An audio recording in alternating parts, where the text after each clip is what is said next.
మాన్యశ్రీ చంద్రబాబు నాయుడు గారు, యోగా విశ్వగురు బాబా రామ్దేవ్ జీ గారు, and all other dignitaries who have gathered here, very good afternoon. Some time back, Prime Minister Honorable Narendra Modi ji has said that domains like trade, technology, tourism, talent and tradition have the power of redefining existing paradigms. This is the quote he has mentioned, and here in Andhra Pradesh, our Chief Minister has been implementing this particular quote for the past 3.5 decades. And now he is the guiding force to all of us to develop tourism as a world-class destination of Andhra Pradesh. And we are very much proud to announce that first of its kind, Sri Chandrababu Naidu ji has accorded tourism with industry status. That is the important aspect which has been implementing all these years and all this last year. And here I wish to tell you is that earlier tourism is just confined to only visiting the places. Now it is no longer tourism is visiting the places. Now it has become, it's a feeling of the essence of a destination as well as connecting the people and attracting the people and having lifetime memories. That is being taken up here in Andhra Pradesh right now. And I wish to tell you is that Andhra Pradesh now is ready to invite all the investors who have been participating in this development of tourism activities. As our Suman Bilaji has rightly said, this is the exact right point to participate and invest in tourism activities in Andhra Pradesh. ఎందుకు ఈ మాట స్పష్టంగా చెబుతున్నామంటే మీ అందరికీ తెలుసు, కొంతకాలంగా ఈ రాష్ట్రంలో ఏ విధమైనటువంటి అభివృద్ధికి నోచుకున్నటువంటి పర్యాటక రంగాన్ని మనం చూసాం. ఇవాళ మళ్ళీ 4వ పర్యాయం ముఖ్యమంత్రి అయిన తర్వాత చంద్రబాబు నాయుడు గారు తొలి రోజు నుంచి టూరిజం డిపార్ట్మెంట్కి చెప్తున్నటువంటి మాట ఒకటే, ఇది ఆకాశమే హద్దు, అవకాశాలను వదలొద్దు అనేటువంటి మాట వారు చెప్తా ఉన్నారు. నిజానికి టూరిజం అనేటప్పటికీ గతంలో చూస్తే, గత ప్రభుత్వ హయాంలో చూస్తే పూర్తిగా నిరాదరణకు గురైనటువంటి సందర్భాన్ని మనం చూసాం. ఇవాళ మీరు గమనించండి, ఎక్కడికి వెళ్ళినప్పటికీ కూడా చంద్రబాబు నాయుడు గారి యొక్క విజన్ స్పష్టంగా కనబడేటువంటి పరిస్థితి ఇవాళ ఉంది. దానికి మొట్టమొదటిది టూరిజంకి ఇండస్ట్రీ స్టేటస్ ఇవ్వడం మాత్రమే కాకుండా 2024-29కి ఒక ప్రత్యేకమైనటువంటి కార్యాచరణతో కూడినటువంటి పాలసీని తీసుకురావటం. అందులో కూడా ముఖ్యంగా కేవలం ఇది మనకి టూరిజం అనే దాన్ని అభివృద్ధి చేయటం అనేటువంటి మాటలో 3-4 రకాలు సమ్మిళితమై ఉన్నాయి. మొట్టమొదటిది ఆంధ్రప్రదేశ్ రాష్ట్రానికి ఆర్థిక అభివృద్ధి జరగటం ఒకటైతే, రెండోది ముఖ్యమైనది ఇవాళ యువతకి ఎవరికైతే ఉపాధి అవకాశాలు లేవో వారందరికీ కూడా ఎంప్లాయ్మెంట్ జనరేషన్ చేసేటువంటి పర్టికులర్ యాక్టివిటీ. అదేవిధంగా ఒక రాష్ట్రం యొక్క సమగ్ర స్వరూపం మారాలి అంటే 100% ఈ పర్యాటక రంగ అభివృద్ధి జరగాలి. తద్వారా అన్ని ప్రాంతాలు కూడా అభివృద్ధి చెందుతాయనేటువంటి మాటతోటి వారు తీసుకొస్తున్నటువంటి మార్పులు. ఇవాళ ఆంధ్రప్రదేశ్ రాష్ట్రంలో ఉన్నటువంటి టూరిజం డిపార్ట్మెంట్ 2-fold యాక్టివిటీని టేకప్ చేస్తూ ఉంది.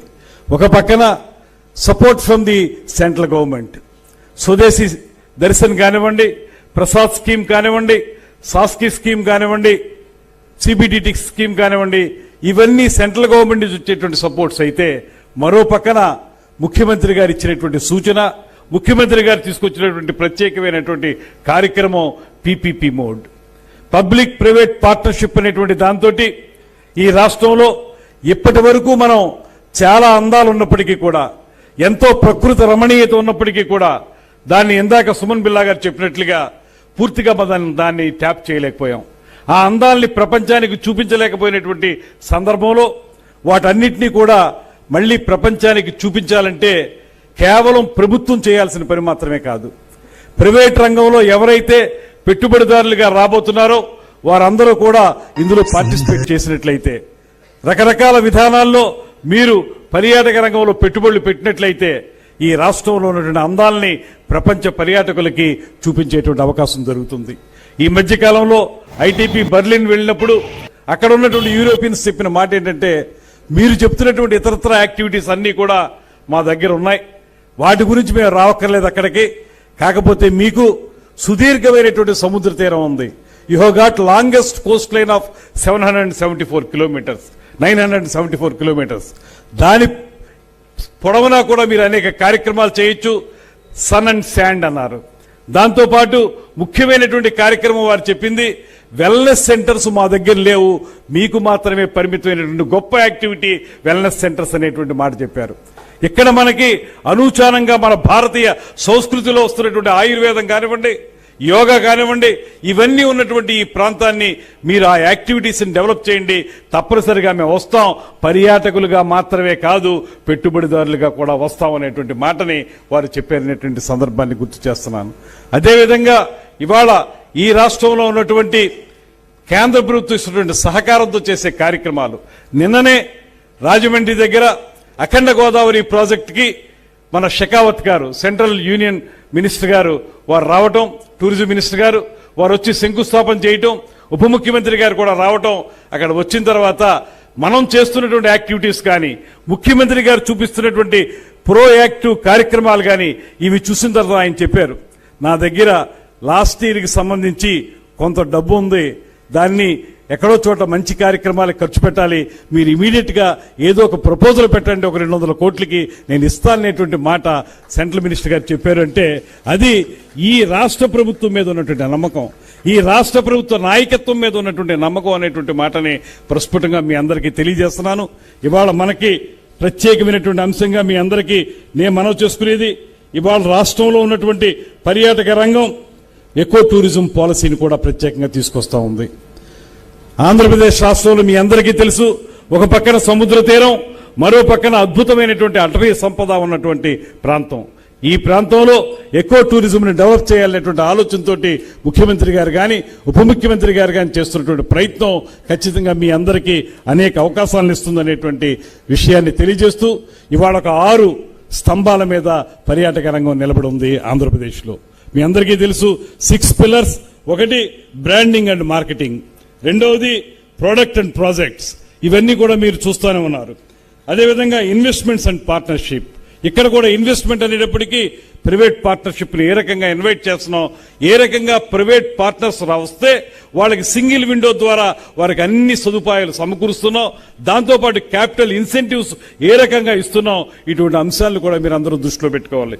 దాంతోపాటు tech and development, tech enhancement, ఇవాళ సాక్షాత్తు ప్రధానమంత్రి గారు చెప్పారు, ఈ దేశంలో టెక్నాలజికల్ అడ్వాన్స్మెంట్ కి ఆద్యులు శ్రీ చంద్రబాబు నాయుడు గారు అనేటువంటి మాట సాక్షాత్తు ప్రధానమంత్రి గారు చెప్పారు.